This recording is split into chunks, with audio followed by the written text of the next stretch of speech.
Salam dan selamat pagi Bapak Ibu.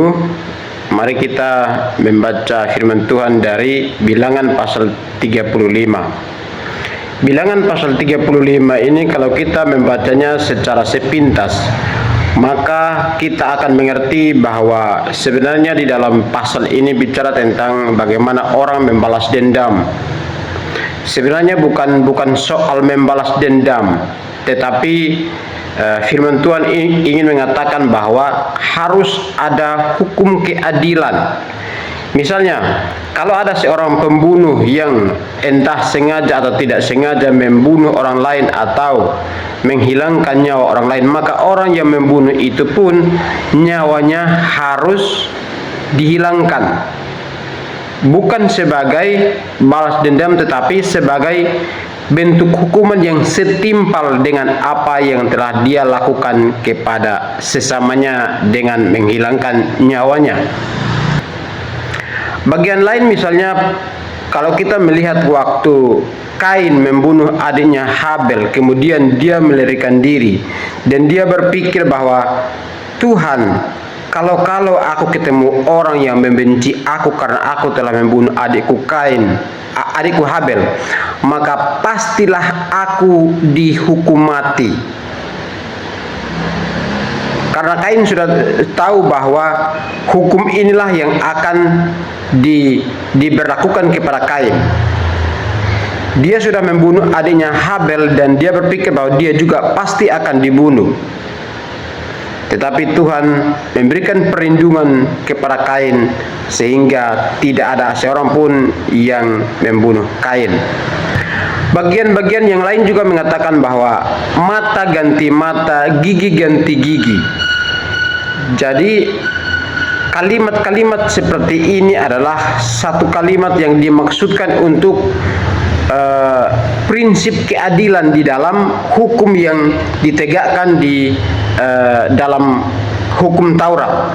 Kalau kita membaca di ayat yang ke-12 dari Bilangan pasal 35 ini dikatakan bahwa kota-kota itu akan menjadi tempat perlindungan bagimu terhadap penuntut balas, supaya pembunuh jangan mati sebelum ia dihadapkan kepada rapat umat untuk diadili.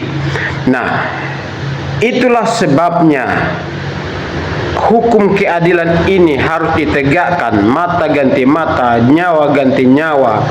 Maka Tuhan berfirman kepada bangsa Israel supaya mereka mengkhususkan kota-kota tertentu, sehingga bagi mereka yang melakukan pembunuhan terhadap sesamanya, mereka lari untuk mencari perlindungan di kota yang telah ditentukan. Kenapa harus mencari perlindungan? Karena supaya menghindarkan dirinya dari orang-orang yang akan membalas dendam kepada orang ini. Nah, dia lari ke sebuah kota perlindungan supaya di kota perlindungan itu dia akan diadili di sana. Jadi hukum keadilan menyatakan bahwa apa yang dilakukan seseorang itu juga yang harus dilakukan kepadanya sebagai satu tindakan, atau satu tindakan yang harus dilakukan kepadanya adalah satu tindakan yang harus seimbang, setimpal dengan perbuatan orang yang melakukan sebuah kejahatan. Inilah prinsip keadilan, atau bisa dikatakan sebagai istilah teknisnya adalah lex talionis. Hukum semacam ini di dalam perjanjian baru dinyatakan oleh Allah dengan cara yang berbeda, bahwa kita yang berdosa yang selayaknya dihukum. Allah menyatakan cinta kasih-Nya bagi manusia berdosa, yang seharusnya manusia berdosa itu yang harus dihukum, tetapi Allah menyatakan keadilannya, menyatakan kasih-Nya sekaligus keadilannya bagi dunia ini, bahwa Dia mengasihi dunia ini. Tetapi sebagai bukti Dia mengasihi dunia ini, Dia mengutus anak tunggalnya ke dalam dunia ini untuk menanggung hukuman di atas salib, menanggung dosa saya dan dosa Bapak Ibu. Karena itu kita bersyukur Tuhan tidak membalas perbuatan kita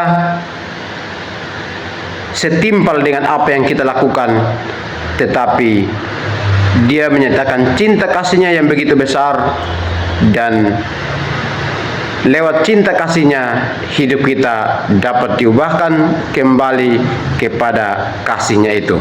Demikianlah firman Tuhan ini, Bapak Ibu. Selamat pagi, Tuhan Yesus memberkati kita sekalian. Amin.